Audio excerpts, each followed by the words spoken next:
we're back with another installment of Skylanders in Smash.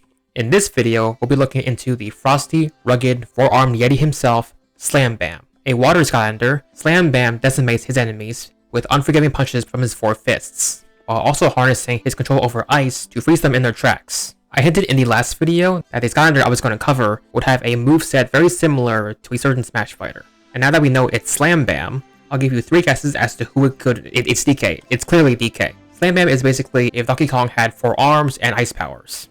Now, of course, the moveset is not one-to-one. There may be 1 or 2 or even several of Donkey Kong's basic moves that don't fit Slam Bam.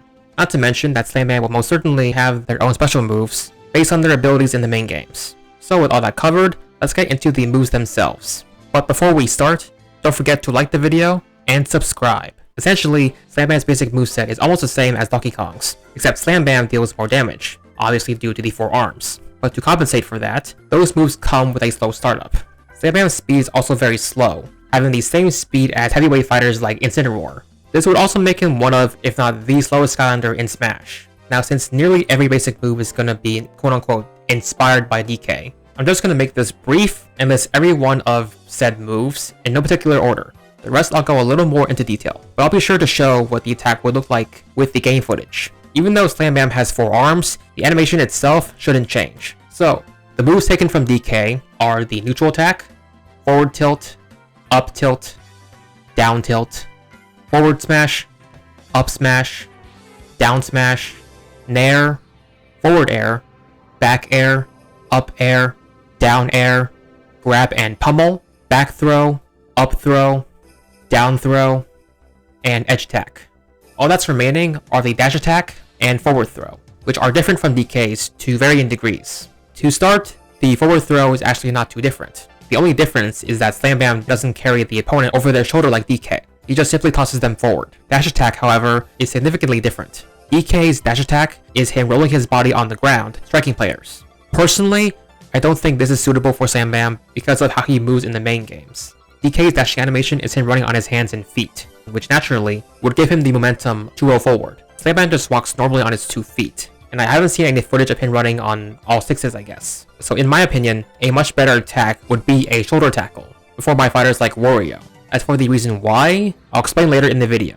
Another possible candidate is this spin attack he does in one of his combos in the main games, but I'm not a fan of that option because see previous statement. So that's the entire basic moveset. Now onward to the special moves, which actually took a bit more effort to create. As always, starting off with the neutral special, Ice Prison. Slam Bam conjures a trail of ice that travels further the more the special move button is being held.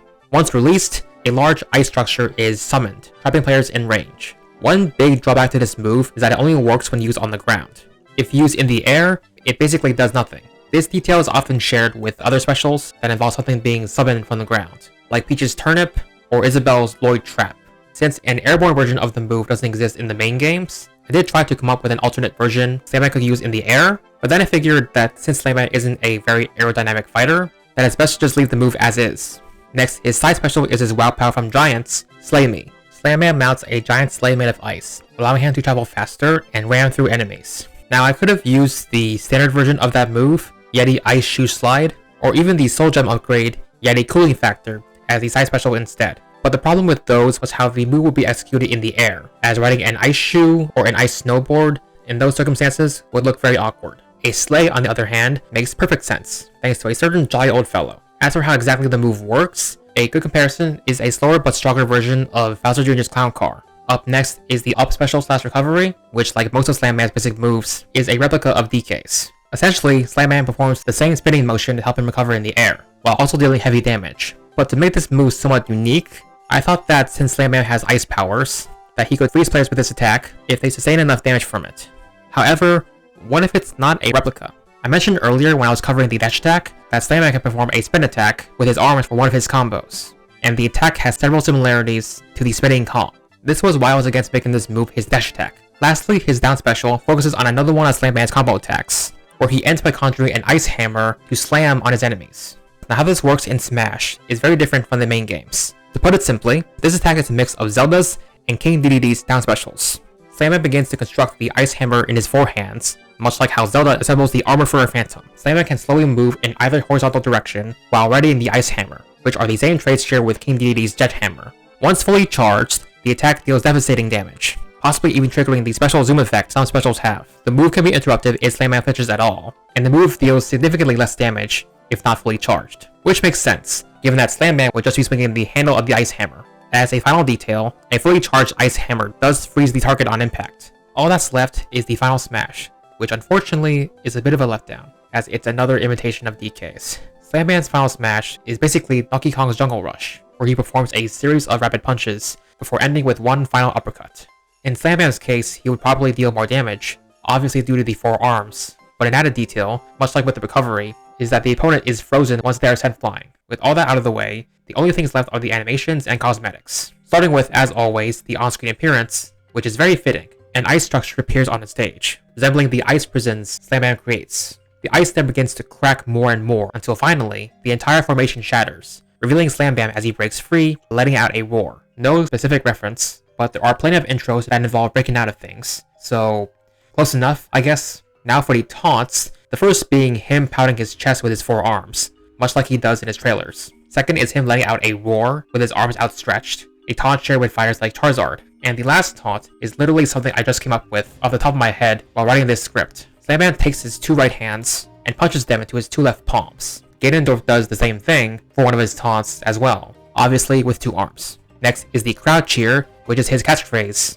armed and dangerous, armed and dangerous, armed and dangerous. And finally we have the victory poses. First is his intro animation in his Giants trailer, shot for shot. Slam performs his shoe slide before leaping and slamming his fists, ending with him pouting his chest. For the next pose, I was inspired by this ending shot in the same trailer. Slam performs a series of punches before ending with a spike attack from all of his fists. As for the third and final pose, since we referenced DK 100 times already, I thought it fitting to make this pose as a sort of homage. Slam raises all of his hands above his head and shakes them, much like one of DK's poses. Last but not least are the alternate costumes, starting with the official counterparts as usual. First, there's a navy blue and gold recolor, which at this point we can all reasonably conclude to be legendary Slam Bam. Then there's Elite Slam Bam, which is him wearing a visor and spiked metal plates on his upper 2 arms. Speaking of, there are plenty of other Skylanders that have Elite variants, but the rest of them are basically their original design, but touched up, so I didn't bother with those. But for some reason, Elite Slam Bam seems to be significantly different. Next is a summer counterpart from the mobile game Lost Islands. For this costume, Slam Bam is colored pink and yellow, wears a lei and swim trunks, and is equipped with a surfboard.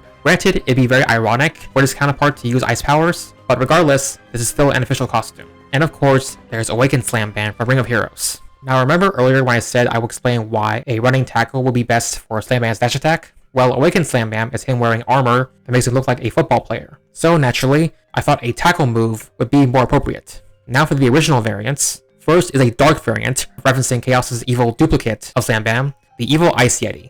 Then there's a variant wearing what looks to be a fedora, referencing Fizzy, a Yeti character from Swap Force. Finally, of course I thought it fitting to give Slam Bam a costume slash recolor similar to DK, with brown fur and tan skin. Also, DK has a costume of his own with white fur, making him look like a Yeti. I mean, it's literally referred to as Yeti DK on the official Smash websites. And that's it for Slam Bam. If you stuck around till the end, I really appreciate you watching. The next Skylander we'll be covering is widely considered to be the most overpowered Skylander ever. But until then, I'll see all you excellent people soon. Boop!